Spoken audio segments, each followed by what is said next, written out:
Hello and welcome to People in Profit. I'm Charles Pellegrin. We've officially entered the holiday season, and here in France at least, this means some of us will indulge in more wine than usual to get into the festive spirit.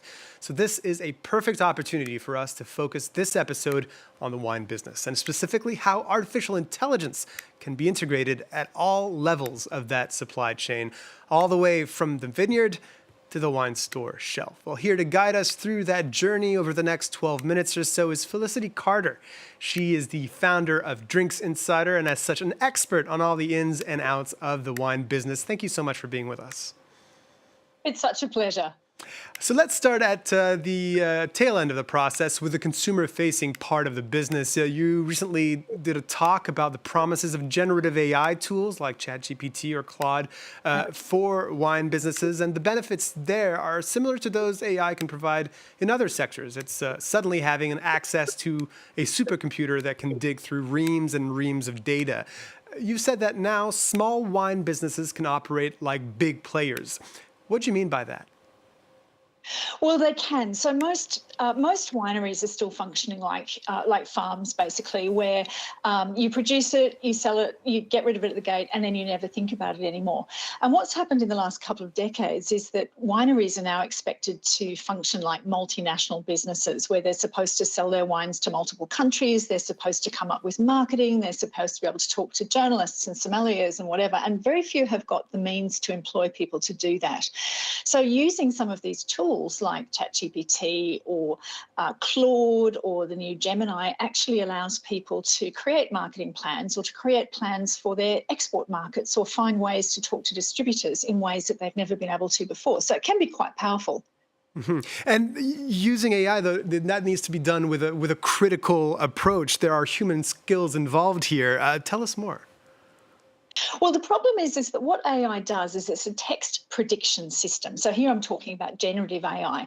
And what it does is it defaults to the most average. So it looks at its training data and it says, what do I see the most of? And it defaults to that. So what that means is when you use it for marketing or use it for strategy, you have to be very careful how you prompt it, because what it will do is it will give you the most average in its data set. So you could end up with marketing materials or strategy materials that look exactly like all of your competitors in the market, and that's the problem with it. So behind every use of artificial intelligence, there needs to be a very human vision. There's another aspect to this conversation as well. Prospective wine barriers are now increasingly turning to AI chatbots for wine advice, basically as robot sommeliers. What impact do you see this having? Oh, this is this is where the hype doesn't match the reality. So most of the so-called AI sommeliers have been trained on language, and most of us don't experience wine through language. We experience it through taste. And the sommelier chatbots haven't been able to capture that at all for very complex reasons. You know, wine is the most complex liquid apart from, I think, it's blood. And it's very difficult to, I mean, human critics find it very difficult to tell you why a wine is good rather than other. That's why they give you scores.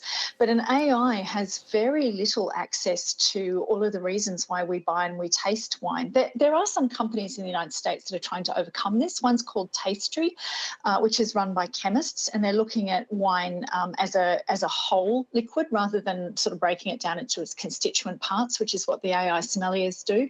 Another one is called Preferably, where they taste thousands and thousands and thousands of wines. They get humans to do it and then try and come up with a data set that the AI can read. But these are businesses that are backed by huge, venture capital, and most of what you're seeing in AI is just a gimmick. It doesn't work. So that's just a gimmick, according to you. But we've mostly spoken at this point about AI as a software.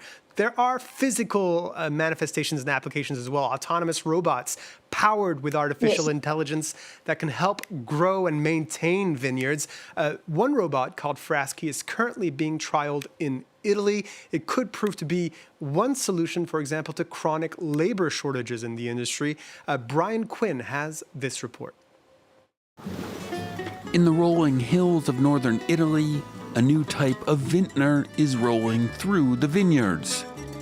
This is Frasky, an experimental robot that combines anthropomorphic physical design with autonomous AI. It's a joint project of the Italian Institute of Technology and local winemakers aimed at revolutionizing wine production. Frasky is a robot that we intended to work in vineyards to do precision agriculture activities.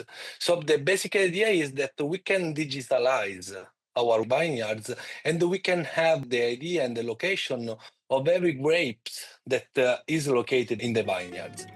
Once Frasky has mapped a vineyard into a digital replica, it can monitor growth, check for disease, and spray fertilizers or pesticides selectively, thus boosting sustainability, all without the need for human instruction or human hands. It's an increasingly pressing need as a shortage of skilled labor weighs on the global wine industry. In recent years, more than half of large wineries worldwide have been understaffed, with small businesses and cooperatives not faring much better. The problem is not just collect the grapes, but also do action during the year to maintain the vineyards. This is an aspect that today is challenging because you need the people and you need expertise that are not easy to find. For now, humans are still needed for the harvest, but AI robotics like Frasky could soon be making decisions and taking actions that affect the vintages of the future. So, Felicity Carter, do you see a future where these kinds of robots are ubiquitous in vineyards around the world? Yes, this is a really transformational technology. So what AI is doing is it's able to pull data from multiple sets. So we've had precision viticulture since the 1990s, where you only water part of the vineyard or you look at the geology and plant the right thing there. But what the AI can do is it can pull in all of this information at once. So it can pull in your altitude, your light, your geology, it can look at the history of weather in your regions, and so it can predict things like how likely you are to get a disease outbreak after rain. It can predict where exactly is the right clone to plant in the right place, and it can predict exactly at what ripeness you should pick for maximum taste. It can tell you exactly what the temperature is that you should have in fermentation. So it's a complete quality revolution, more than anything we've seen almost for 100 years. And this doesn't necessarily need to take the form of a robot. It can just be camera sensors, having a sort of digitized version of the vineyard available, right? Well, that's right, and drone technology. So one of the most exciting things is the worst thing that can happen to you in viticulture is disease. And by the time the disease shows itself, it's too late. But what the drone technology can do, combined with AI, is it can tell you that disease is coming before it's begun to manifest. So you can do something about it, and that is a complete game changer. And what's the impact here on the environmental side, on the sustainability side? What does all that extra data offer for that particular side of the business? It is fantastic because it means that you use less water. You only use exactly how much water you need. You only need exactly how much pesticide or how much copper sulfate, which is the organic pesticide that you need, so there's less pollution. You can even fend off insect attacks by releasing sort of predator insects at the right time. So from a sustainability point of view, it's absolutely fantastic. Is there a barrier to entry for businesses to integrate this technology? I mean, I'm assuming this has to be quite expensive. It is expensive. So the people who've adopted it so far are either the big posh wineries or some of the big cooperatives, like the big Italian cooperatives. But, what always happens is that the early adopters bring down the cost of technology and get all the wrinkles out, so it's much easier to use for everybody else. And there's another benefit to all of this, which is that the wine trade is losing a lot of young people. They don't find it interesting. They've watched their parents struggle. And actually there are programs in Australia to show young people that working in viticulture can actually be a high technology industry and get them interested in it that way. So it's got the potential to interest people to coming back to the land.